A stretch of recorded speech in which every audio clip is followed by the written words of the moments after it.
Yes, Geordies, welcome back to another episode. The first thing I want to say, as always, I hope everyone's well. The second thing I want to say is, at the beginning of this video, it's going to be slightly different because I'm going to be proving myself, and I don't have to, but I actually am going to do it because there's some geezer out there that keeps on commenting on all of my videos saying that, oh, he's a fraud, his real name's not Antonio Mango. Well, you know what? I'm going to prove you wrong. I don't mind you commenting, saying I'm a fraud. Like, I get all that. The name is not believable. I've had it all my life. When I ring up companies and say my name's Antonio Mango, I always get, that's not your name. Funny, actually, when I was in school, I had a substitute teacher and I was being a naughty boy, as you do. And they said, what's your name? And I went, Antonio Mango. And they went, it's not your name. Get out my class. In fact, the headmaster had to come and tell her that that is really my name. So I've had it all my life. So I understand it. But I just want to prove this geezer wrong. And then I'm going to tell you what I do on a daily basis and prove that I do actually work for a few clubs, because again, that geezer that doesn't believe my name doesn't believe I actually work for a few agents. And then I'm going to tell you why Kobbie Mainoo is best suited coming to Newcastle rather than staying at Man United. And then we're going to have a quick look at Hugo Larsson. And then it looks like Strand Larsen scored 2 goals last night. Is the striker Eddie Howe wants? But who else could we sign as a second striker? Right. So let's get the name situation out of the way, because I have got absolutely no reason to lie about my name. What benefit do I get about lying about my name? And he was saying that, oh, he's the next Mark Goldbridge lying about his name. The only reason Mark Goldbridge lied about his name because he worked for the police at the time he started his YouTube. You cannot show your identity if you're working for the police. So you had to do a made-up name. And then fortunately for him, he started making enough money to leave that job. So then once he's left that job, he's already built up his account with Mark Goldbridge as his name. So he would be foolish to change it, and that's why he started his account with Mark Goldbridge. But I've got no reason to do that because I haven't got anybody telling me that I need to use a fake name. So let's just prove that, you know what? Antonio Mango is my name, and I've got absolutely no reason to lie to you. So let's just, one moment, please. I'll start with me driving license, okay? I just want to cover all me details, but as you can see, it's a bit blurry, but my name is actually Antonio Mango. And you might be thinking, oh, well, you can fake a driving license. You've probably just bought that online just to prove it on this video. Well, how about I show you my passport as well, dude? Like, geez, I'm not lying about my name, but that's clearly a picture of me, and that is clearly my name. Why would I lie? Seriously, like, I've got no reason to lie, but I want to show you something that I do on a daily basis, and the fact that I don't actually work for a club. I'm like a freelancer, maybe. I've had clubs reach out to me and say, can you fit a profile that is under 7 million? A striker, he's got to be under 23, he needs these specific attributes. Then I'll go out and I'll look and I'll search and I'll do research, and then I'll tell them a striker, and then it's up to them whether they sign them or not. But if you look across my accounts, you can kind of put together who I work for. Now, if you look at other accounts on social media, such as the Secret Scout, for example, if you look at the players tries to boost up and praise a lot, you can work out what agency he works for. Remember how Jothia Makayo's broken out at Ajax? Well, when he was playing in Belgium, I was tweeting about him. So I already knew him before Ajax signed him. You might say, oh, well, anyone can do that. Let's start with Bluecorn, Strasbourg, and Chelsea. So I'm just going to give you a few examples. We'll start with Manuel Amiga. I was talking about him in 2023. Where does he end up? Strasbourg. Okay, that might just be a one-off. What about Delaney Bakwa? I was tweeting about him, speaking about him when he was at Bordeaux, saying he was a bright prospect. Where does he end up? Strasbourg. Okay, that might just be a little coincidence. What about Mamadou Sarr? Somebody that hadn't even made a senior appearance for Lyon, and I was speaking about him, saying another bright prospect coming out of Lyon. And that was back in 2023. Who does he play for now? He went to Strasbourg, and now Chelsea have officially bought him. Okay, you might say that is another coincidence, so I'll give you another example. Now, there was another player playing in Belgium called Felix Lemanchala. He was on loan from Monaco. Who's he playing for now? Strasbourg. Okay, that might be another coincidence. Well, there was another kid that was playing in Belgium, a centre-back called Abukar Silia. Where's he playing now? Strasbourg. Okay, you might say that's another coincidence. What about Valentine Edoa? Strasbourg have just signed him this season. I've been talking about him since 2023. Okay, that might be another coincidence. Okay, why don't we dive into the academies? Ryane Messi, somebody I was tweeting about back in March 2024. Where's he playing for now? Strasbourg. Okay, that might just be players in Europe and it's been a big coincidence. How about we'll go overseas, go to South America. I was speaking about Oscar Pereira when he was playing in Colombia. Where's he playing now? Strasbourg. And what about this for an example? So remember when Liverpool and Chelsea were both in for Moses Caicedo. So this is when Caicedo was at Brighton. Somebody asked me on Twitter, if Chelsea can't sign Moses Caicedo, who should they sign instead? My response, Carlos Baleba. It turns out Chelsea did sign Moses Caicedo, but who did Brighton replace Moses Caicedo with? Carlos Baleba. Now, I'm not here trying to boost my ego. I'm just trying to prove that I'm not lying to you guys. I'm not making this up. You can choose to believe me or not. I'm not forcing you to believe it. Like, I'm really not. I've never once said, in fact, I've always told you guys, I'm not an in-the-know type of person. I don't get told stuff by Newcastle United. So whatever I see online is exactly what you guys see. I don't claim to be in the know. And if I do get any information, I will let you know. I just do know some agents, and I have been offered chances to work for football clubs, which means if I started working for football clubs, I couldn't be doing this, but I'm not officially contracted to a football club. Does that make sense? Again, I'm not trying to boost my ego, because if anyone knows me, I'm really not like that. I'm just trying to prove to you guys that, like, I'm not lying to you. Like, what benefit do I get of lying about my name? Because just imagine, right, if Newcastle United approached me and said, I've been watching your videos, would you come in for a chat? Imagine if I turn around and said, oh, my name's Dave Edwards. Like, they'd just be like, what are you doing? You sound pathetic. So, like, I'm not lying to you guys. That's all I'm saying. And I can't believe I have to do this, but I'm going to do it. I am 100% categorically a Newcastle United fan. A lot of people say, why do I speak about Chelsea a lot, Aston Villa a lot? Look, I'm a fan of football. I speak about every single club, whether they're in Europe, China, Africa, wherever. I will follow. If they've got a youngster that I like, I will follow them. I will watch them. I will look at them. I will analyze them. That's what I do. So I've got to do it. So I do speak about every single club on social media. But the reason why I speak about Chelsea, probably Aston Villa, and why I don't say anything bad about them. Let's speak about Chelsea first of all, because I'm going to be honest. When I was growing up, my dad was a Napoli fan. My dad's from Naples, big Napoli fan. His favourite footballer was Diego Maradona. His second favourite footballer was Gianfranco Zola. As soon as Zola joined Chelsea, that's it. Chelsea were his club. So I grew up with Chelsea on the TV a lot. And then gradually, you just started not like them, but want to see them do well, because they were always there. My dad was celebrating them. So I was just like, you know what? I want Chelsea to do quite well. But I'm a Newcastle United fan. I must reiterate, I'm a Newcastle United fan, not a Chelsea fan. It's okay for us to want other clubs to do okay. I mean, I'm not embarrassed or shamed enough to admit it. When it comes to Aston Villa, my best mate growing up was an Aston Villa fan. Sadly, he passed away. So I generally don't like saying anything bad about them. And that, like, he always wanted me to start a YouTube channel. And I always used to say no, because I was too shy, never wanting to do it. And he always used to try and encourage us to do it. Why do you think one of the reasons why I started this?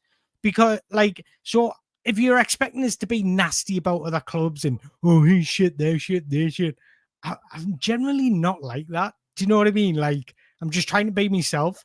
And if that means I'm going to speak about Chelsea a few times on Twitter, I'm going to speak about Aston Villa a few times on Twitter, so be it. My YouTube channel is about Newcastle United. Right, so getting back to the episode, now that we've got that out of the way, now that I've proved my identity to you guys. And again, I'm not doing this to boost my ego. I'm not doing it anything like that, because I'm generally not like that. I'm just trying to show you guys that I've got no reason to lie to you. Do you know what I mean? There's been plenty, and I mean plenty of players I have tried to persuade clubs to sign, and they've said no for whatever reason. In fact, one centre-back that's now playing for Barcelona, just 19 years old, Chelsea had the opportunity to sign him for £6 million, and they didn't, because they said he wasn't physical enough for the Premier League. Now he's bossing it in the Champions League. So, like, football's all about opinions. What I think might be a good fit, another person might think it's not a good fit. So there's plenty of players out there that I've said you should look at these boys, but they haven't. Now there's also players that are currently in South America that I think clubs should be looking at right now, and that is the Quintero brothers, two twins that play for Independiente. And speaking of Independiente, there's a 15-year-old centre-back turned left-back. I think his future lies as a centre-back, but it depends on how he develops. That club should be signing now, because the upside of this player is absolutely remarkable. He's going to be one of the biggest prospects coming out in the next couple of years out of South America, and he's a centre-back. Well, left back as well. And I've also tried to persuade clubs to sign him. Ajax, PSV. Now it's up to them whether they're believers or want to do it or not. But I do believe that he's got a future in European football. So getting back to the episode, because yeah, we've got a nice episode coming up, because I want to start with Hugo Larsson. Now, I think this would be a good signing for Newcastle United, but I think it would be an expensive one. But I want to talk about his profile, because I do believe that we do need another midfielder, because we're seeing it against Liverpool. If Tonali and Joe Linton gets injured, and then if Miley comes in, Jacob Ramsey comes in to start against Leeds, we've got no midfielders on the bench, because we've got Bruno, Joe Linton, Tonali, Lewis Miley, and Jacob Ramsey. They are our 5 senior midfielders. So we definitely need another midfielder as well as 2 strikers in these next 5 days. Very unlikely, but I think we need to try. So let's look at Hugo Larsson to see if he would be a good fit. And again, I want to know your thoughts in the below. So he's at Eintracht at the moment. He's 20 years old, stands at 6'2". He's got a lean body type. He's not physical and broad like Joe Linton, but he's reportedly set a price tag of 60 to 80 million. This is why I don't think he's realistic, because of his price tag. But I do actually think he would be a nice, adaptable midfielder that Newcastle United could buy, but he could only play 2 roles out of the 3, and I'll touch upon why. So he exhibits an amazing adaptability to transition into various midfield roles, often deployed as a deep line playmaker at Eintracht. So what's his style of play like? So at Frankfurt, he's tasked with receiving at the first stage and breaking up transitions, but I actually think his ability extends beyond just defensive responsibilities. I actually think he thrives best as a box-to-box midfielder. So what are his key traits? He excels at receiving under pressure. He's super calm and capable of turning away from opponents when receiving the ball. So he's excellent in that first stage of the build-up. He's a natural outlet in the build-up, crisp first touch, his strengths anchor in passing precision and comprehensive understanding of the game. His tactical nous of the game is absolutely incredible, and this is how he shines so much on the football pitch. Now, his defensive work rate, he's not like a Joe Linton where he's physical, he's combative, he'll dive into challenges, he'll muscle opponents off the ball. It's all in his brain. It's all about reading the game, which allows him to position himself effectively. He's got good anticipation and football intelligence, which come to the forefront when he's defending. Now, in possession, this is where I like him the best. His tactical awareness is incredible. His ability to understand the press allows him to evade pressure with stubble body feints, quick turns, and then when he's turned on the ball, he excels in 1 and 2 combinations with teammates. But he's also an excellent progressor and a ball carrier from deep, which allows him to initiate counter-attacks and put his team in advanced positions. One thing I will say, although he's incredibly good in possession, he's got a low final third productivity in terms of shots and creativity. But where he works best is receiving deep or in the middle third, because his running strength with the ball as well as his close control enable him to thrive in transitions. So just to quickly summarize those attributes, he's not a bulldozing midfielder where he will absolutely bully other players like Joe Linton. He's more of a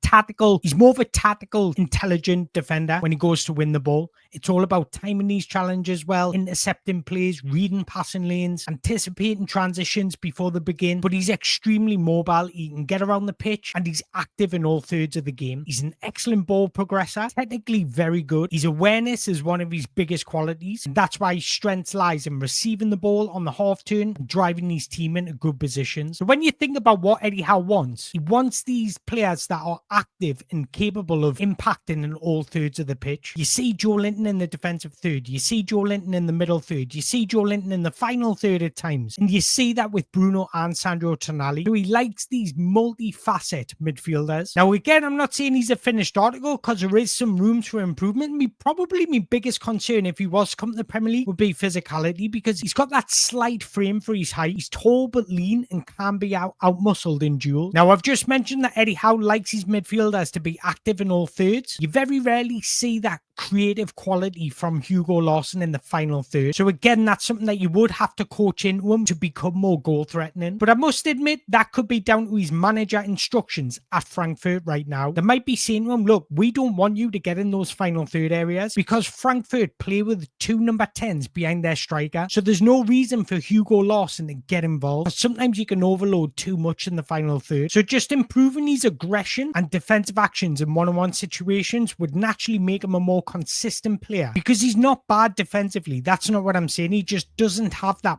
bite, that aggression that we see from Joelinton, Bruno and Tonali. So that would be my only concern. But nevertheless, I want to reiterate, Hugo Larsson is a wonderful, promising talent. He's got a varied skill set which allows him to play different roles in different systems. So he would offer Eddie Howe that tactical flexibility, that ability to mix it up to a 4-2-3-1. And I actually think he suits a double pivot more than somebody like Jacob Ramsey. That doesn't mean he's better than Jacob Ramsey. It just means he's more comfortable in a double pivot because he's currently playing that role at Eintracht. I personally think Jacob Ramsey's better in a midfield three. So it's just about adding different profiles that give you that different option. So if we take a deeper dive and compare him to Joelinton, Bruno and Tonali, I'll tell you which role I believe, looking at his attributes, he could play best. Now, when you compare him to Joelinton, he's more of a deeper phase midfielder, a transitional midfielder. Joelinton's more of a bulldozer. So Larsson will get on the ball a bit more. He's a lot more press resistant, tactically intelligent, excellent in the build-up phase, and exceptionally bright in transition moments. So he is defensively solid, but without being excellent. He won't provide the robustness that Joelinton brings. His defensive awareness is more about navigation over aggression. Now, when you compare him to Bruno, he could actually replicate Bruno's control and progression with the ball, but he lacks that final third aggression, output, and defensive bite that what Bruno brings. Now, when you compare him to Sandro Tonali, this is where I think you would be best suited because he could replicate Sandro Tonali's press resistance, similar in transition mobility, tactical intelligence, and he's also got that mobility. The only thing he lacks when it comes to Sandro Tonali is that biting, cutting edge in midfield. And this is how he compares to Joelinton. As you can see, he's not bad defensively. He's averaging more blocks, more tackles and interceptions. So I'm not saying he's a bad defender. He just doesn't have that physical aspect of his defensive game. But as you can see,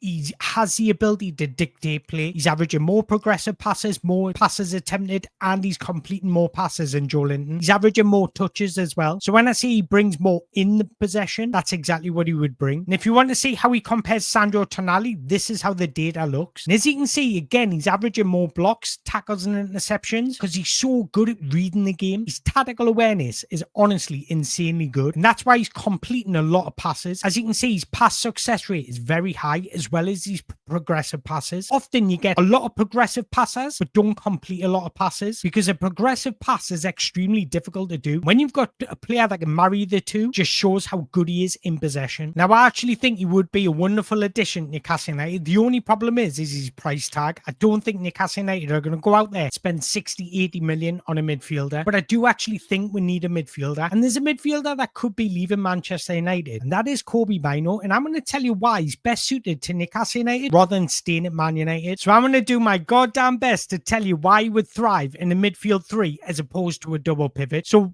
think of a press-resistant number 8 with box-to-box instincts, provides a hybrid skill set, technically excellent, comfortable in tight spaces, very good ball carrying, and a defensive jeweler. So I actually think when you combine those attributes, he would operate well as a free number 8. That is exactly what Eddie Howe gives to his number 8s. Somebody who can link up passes, support attacks, help in the build-up phase, but also defend transitions. Now, my favourite things when I watch Kobbie Mainoo, and everybody's watched him play, so I don't need to tell you all about Kobbie Mainoo, but I love his spatial awareness, consistently scanning, looking around what's around him. This allows him to receive on the half turn, and this also makes him an excellent midfield interior. You're probably sitting there thinking, well, what's a midfield interior? So midfield interior is somebody that typically flanks a holding midfielder. So like a number 8, either side of Tonali. So Bruno's acting as a midfield interior. Joelinton's acting as a midfield interior. Somebody that can play between the lines and the half spaces. You get different kinds of midfield interiors. You get your big ball carriers like Joelinton, or your defensive transitioners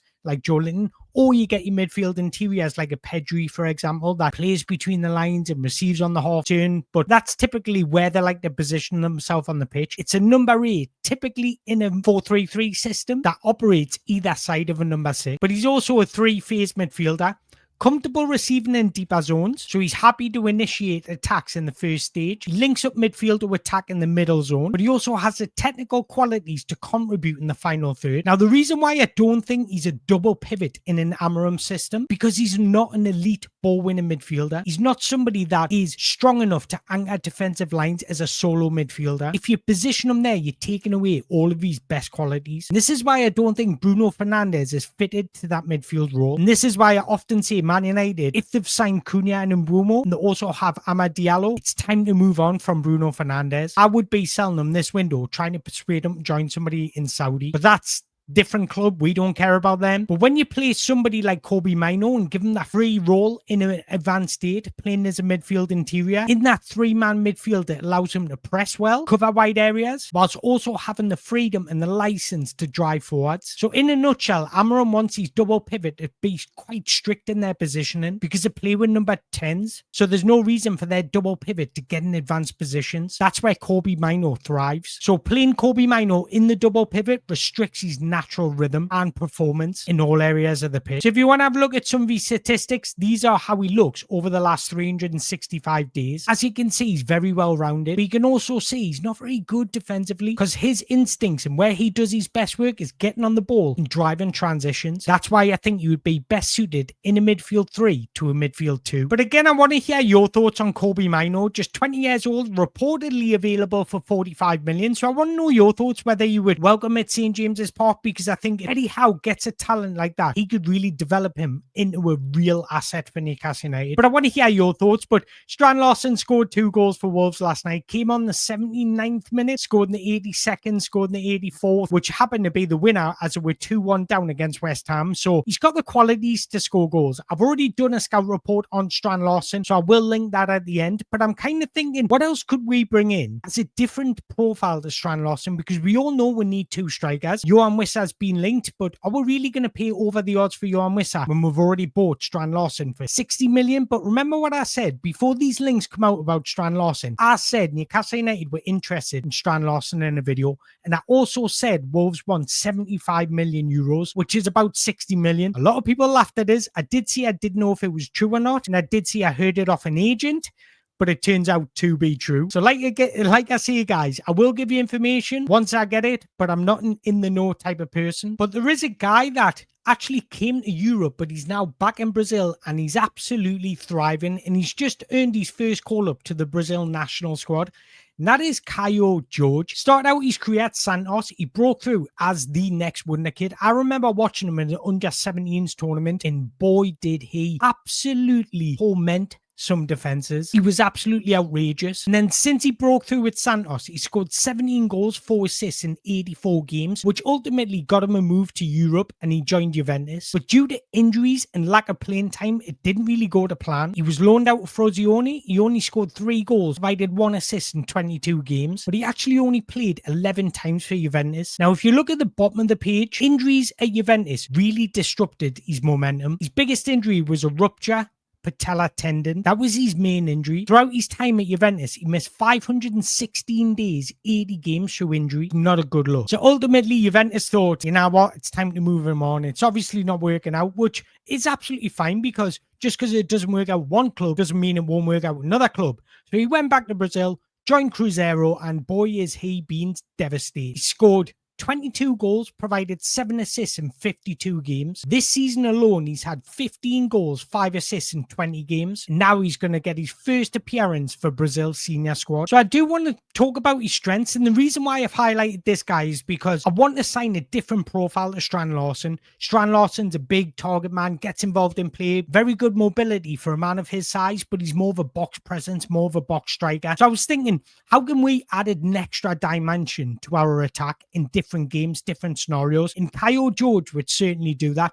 For me, he works best in a 4-3-3 system where he's got the freedom to drop deep, rotate with teammates, wide forward, and link up play. So he's primarily a striker, but he's not a target man. He likes to drop deep, link up play, and rotate with wide men. Think of somebody like a Roberto Firmino. He's got those characteristics. He's very good technically. He suits Newcastle's blueprint of a forward who can get involved in play, something Alexander Isak did very well. So he's a centre forward that really wants to get involved in play. He's happy to receive the ball in tight spaces, open spaces. He's direct. He's a wonderful footballer to watch when he's confident. Now, one of his biggest traits are finishing, clinical inside the box. He's not overly relying on power. It's more about placement, timing. He's got good improvisation, instincts in his finishing. So I'm really comfortable when it comes to the box. Look, will he miss chances? Every striker misses chances. But looking by his record, if he can get him some consistent minutes, he can make an impact. Ball control. smooth first touch. He's super, super calm in possession. He's got lovely close control in tight spaces.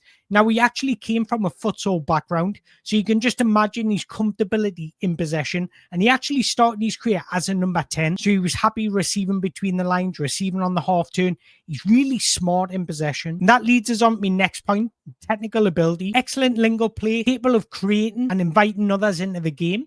He's also a strong ball carrier, so he's driving in transitions, he glides past opponents, which ultimately helps his team get into good advanced positions. Now, one of my biggest things about him, and I think it's one of his biggest qualities, is his movement. He's really intelligent off the ball. He drifts wide, he drops deep, he creates overloads. He's got excellent manipulation with his off-ball movement. And the reason why I say it's one of his biggest qualities, because he's not blessed with pace like Kylian Mbappe, where really they can just absolutely torment defenses by penetrating past them. But he's not slow either. He's got nice pace, but it's not electric pace. That means he's more reliant on how he moves as opposed to how fast he can move. So when you haven't got electric pace, you need that tactical awareness to really outsmart your opponents, is what I'm trying to say. I just think players like this, where they're going under the radar, or the types of signings we should be making, just to add more depth and quality in our squad. Now, if I have a look at some of these individual attributes, and you can see his non-penalty goals, he ranks in the top 5 percentile for forwards. And I spoke about the importance of that creativity coming from our striker, somebody that can create for himself as well as others. Kaio George clearly creates a lot of shots per 90, but look at his comfortability in possession. He ranks in the top 8 for forwards for progressive carries. He ranks highly for successful take-ons, passes completed. He's really smart and comfortable in possession. Now, if you compare him to Strand Larsen, he's got a different profile to Strand Larsen. As you can see, Strand Larsen very rarely gets on the ball. Strand Larsen's more of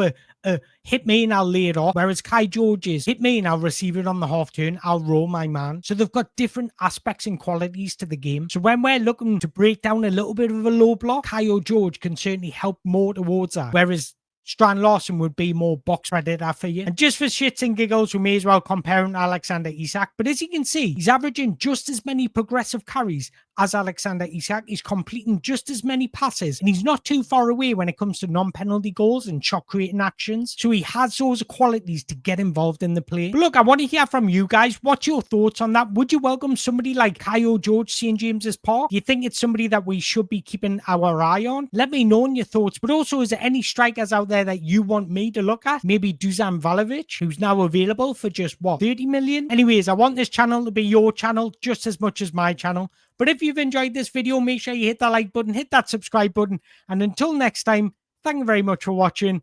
Away the lads.